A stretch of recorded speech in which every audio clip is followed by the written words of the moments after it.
Break down ரொம்ப அதிக ஆளுங்க ஏற்றி வந்தாங்க, அதிக வேகமாக வந்தாங்க. அவங்க வேகமாக வரும்போது பிரேக் அந்த ஜாக்கி கட் ஆயிடுச்சு. அப்படியே அவங்க வேகமாக வலிக்கும் போது அப்படி இப்படியே திருப்பிட்டாங்க. அப்படியே கீழே எக்ஸ்பிரஸ் ஒரு 60 அடிக்கும். அப்படியே சர்வன்னு வந்துருச்சு. அப்படியே ஒரு மாதிரியா இருந்துச்சு மோக்கார மாதிரி.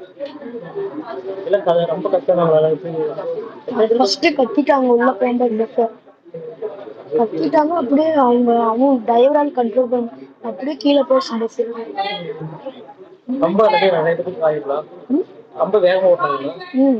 வளைவுல அப்படியே வேகமா வந்து வலிக்கிறாங்க. வளைவுல பொறுமையா வலிச்சுருந்தா வந்து வேகமா அதிகம் கூட்டம் இல்லாம வேகமா வரதுனால அப்படியே ஏற்றி வலிக்கணும். ஜாக் கட்டாச்சு. ஜாக் கட்டே கீழே விழுந்துச்சு. அப்படியே போயிடுச்சு கீழே. ஒரு 80 பேர் வந்துருக்காங்க. ரொம்ப அதிகமா கூட அதிகமா இருந்தாங்க கூட்டம். ஏற்காட்டுல இருந்து சேலம் வந்தேன். சேலம் தூங்கிட்டு தான் பஸ்ல வந்தேன். இந்த பஸ் இறங்க போகலதான் எனக்கு கண்ணு மூடிட்டு கீழே குமிஞ்சுக்கிட்டேன். வேற ஒண்ணும் தெரியாது. கண்ணு முழிச்சு பார்க்க முடியல.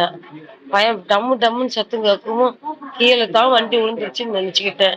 கீழே விழுந்துட்டுமா ஜன்னல் வழியே நான் ஏறி வந்துட்டேன். இந்த பக்கமா நிறைய பேர் வந்தாங்க. ஒரு சீட்டி கூட காலி நல்லா அலுமே இருந்தாங்க. நின்றுகிட்டு வந்தாங்க. இல்ல கட்சி கம்மிதான் இது கம்மிதான் ஓட்டிட்டு வந்தாங்க. மெதுவா தான் ஓட்டிட்டு வந்தாங்க. வலைக்குள்ள விழுந்துச்சு. எனக்கு விருட்டு முழிச்சுக்கு பார்க்கல நம்ம இருக்க மாட்டோம், உயிரோட இருக்க மாட்டோம்னு நினைச்சுக்கிட்டேன். வேற ஒண்ணு இல்லை. அப்புறம் ஜன்னல் கொஞ்சம் முழிச்சு பார்க்க ஜன்னல் வழியே இறங்கி இந்த வந்துட்டேன். வேற ஒண்ணு இல்லை. அந்த கைத்தான் எனக்கு கை பேச. செய்திகளை உடனுக்குடன் தெரிந்து கொள்ள உடனே சப்ஸ்கிரைப் பண்ணுங்க.